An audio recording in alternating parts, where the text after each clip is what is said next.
সকাল থেকেই বাইরে বৃষ্টি হচ্ছে। বৃষ্টির দিন আমার খুবই ভালো লাগে। তবে একটা কথা সত্যি, সব বৃষ্টি কিন্তু সবার জন্য সুখের হয় না। হ্যালো এভরিওয়ান, আসসালামু আলাইকুম। কি অবস্থা সবার, কেমন আছেন? বরাবরের মতো চলে আসলাম নতুন আরেকটি ভিডিও নিয়ে। আজকে সকাল থেকে বৃষ্টি একটু থামছে, আবার শুরু হচ্ছে। এই থামা চলার মাঝেই কেটে যাচ্ছে পুরো দিন। বৃষ্টির শব্দ, এক কাপ চা আর শান্ত একটি সকাল, এর চেয়ে সুন্দর অনুভূতি আর কি হতে পারে। আজকে আমার হাতে এক কাপ চা নেই, কারণ আমি সবসময় চা খাই না, মাঝে মধ্যে খাই। তবে চা না থাকলেও বৃষ্টির এই সুন্দর আবহাওয়া উপভোগ করতে কোনো কমতি নেই। এমন আবহাওয়ায় খুব বেশি ঝামেলা করে রান্না করতে ইচ্ছে করে না, তাই আজকে বানিয়ে ফেললাম একদম সহজ আর মজাদার একটি ফাঁকিবাজি নাস্তা। প্রথমেই আমি হুইপড ক্রিম বিট করে নিয়েছি, তার মধ্যে আমি গুঁড়া দুধ দিয়ে আরও কিছুক্ষণ বিট করে নিলাম। এতে স্বাদটা আরও রিচ আর ক্রিমি লাগবে। চাইলে গুঁড়ো দুধের বদলে কনডেন্স মিল্কও ব্যবহার করতে পারবেন। তো দেখতে পাচ্ছেন খুব সুন্দর করে বিট করে নিয়েছি। আমি সবসময় ঘরেই নাস্তা বানানোর ট্রাই করি।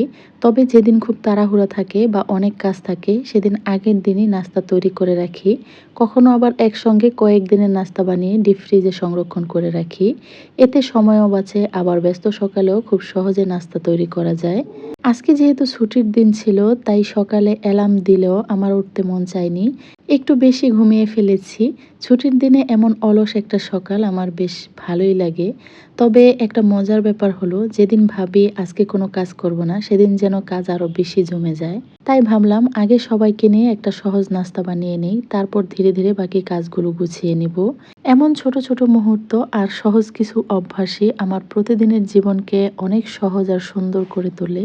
তো যাই হোক, আমার ফাঁকিবাজি নাস্তা কিন্তু একদম রেডি। সব কাজ গুছিয়ে নিয়েছি, চলে আসলাম দুপুরে রান্না করতে। আজকে আপনাদের সাথে শেয়ার করব আমাদের অঞ্চলের খুবই জনপ্রিয় একটি ঐতিহ্যবাহী মশলা রেসিপি। এই মশলাটা আমার খুবই প্রিয়, কারণ অল্প কিছু দিলেই রান্নার স্বাদ আর ঘ্রাণ কয়েক গুণ বেড়ে যায়। বিশেষ করে বড় মাছ, মাংস, লাউয়ের মতো সবজিতে এই মশলার ব্যবহার অসাধারণ লাগে। একবার ব্যবহার করলে এর স্বাদ সহজেই ভোলা যায় না। আজকে রান্না করব লাউ দিয়ে মুরগির মাংস। প্রথমে আমি মাংসটা ভেজে রেখেছি। এখন হচ্ছে সব ধরনের মশলা দিয়ে দিলাম, কিছুক্ষণ কষিয়ে নিয়েছি। আগে থেকে ভেজে রাখা মুরগির মাংসটাও দিয়ে দিলাম। আসলে আমরা মানুষ অল্প, আমাদের রান্নাবান্নাও অল্প। তারপরেও আজকে বড় একটা হাঁড়ি নিয়েছি। লাউ রান্না করলে কিন্তু একটু খোলামেলা পাত্রে রান্না করতেই বেশি ভালো লাগে। নাড়াচাড়া করতে খুবই সুবিধা হয়। তো আগে থেকে কেটে ধুয়ে রাখা লাউও আমি দিয়ে দিলাম। এখন হচ্ছে সব কিছু একসাথে ভালো করে কষিয়ে নিব। আমি সামান্য একটু পানি দিয়ে ঢেকে রাখবো। লাউ থেকে যে পানিটা উঠবে সেটা দিয়ে কিন্তু কষানো হয়ে যাবে।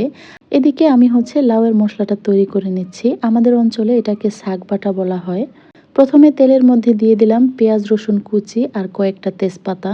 এই মশলাটা বানানো একেবারে ইজি, তবে এইটা তরকারির মধ্যে দিলে তরকারির টেস্ট কয়েক গুণ বেড়ে যায়।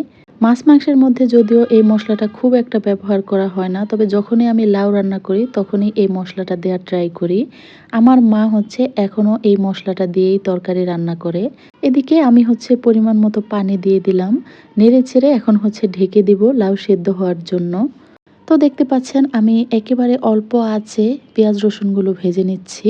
তেলের পরিমাণটাও আমি একেবারে কম করে দিয়েছি। নামানোর কিছুক্ষণ আগে আমি দিয়ে দিলাম আস্ত জিরা। এটা হচ্ছে কিছুক্ষণ ভেজে নিয়ে সাথে সাথেই নামিয়ে দিব। দেখতে পাচ্ছেন খুব সুন্দর গোল্ডেন কালার হয়ে এসেছে। এখন হচ্ছে এটাকে আমি ব্লেন্ড করে নেব। পাটায়ও বেটে নেওয়া যায়, তবে আজকে আমি ব্লেন্ডারেই ব্লেন্ড করে নেব। ভাজার সাথে সাথেই খুব সুন্দর একটা স্মেল আসছিল।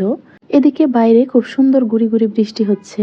মাঝে মাঝে এমন বৃষ্টি আমার খুব ভালো লাগে। চারপাশটা কেমন যেন একদম শান্ত হয়ে যায়। বাতাসটাও অনেক ঠান্ডা আর সতেজ লাগে। বৃষ্টির শব্দ শুনতে শুনতে মনে হয় একটু থেমে নিজের মতো করে সময় কাটাই। তাই রান্নার ফাঁকে ফাঁকে এই সুন্দর আবহাওয়াটা একটু উপভোগ করে নিচ্ছি। প্রকৃতির এই সৌন্দর্য ক্যামেরায় যতটা ধরা পড়ে, বাস্তবে তার অনুভূতিটা আরও অনেক বেশি সুন্দর। তো দেখতে পাচ্ছেন আমার রান্না মোটামুটি কমপ্লিট। এখন হচ্ছে আমি শাক বাটা দিয়ে দিব। শাক বাটা আসলে রান্নার শেষেই দিতে হয়, সবগুলো দেব না, এখান থেকে 1-1.5 চামচের মতো দিয়ে দিব। আপনারা যারা এখনো এই শাক বাটা ট্রাই করে দেখেন নাই, অবশ্যই একবার ট্রাই করে দেখতে পারেন।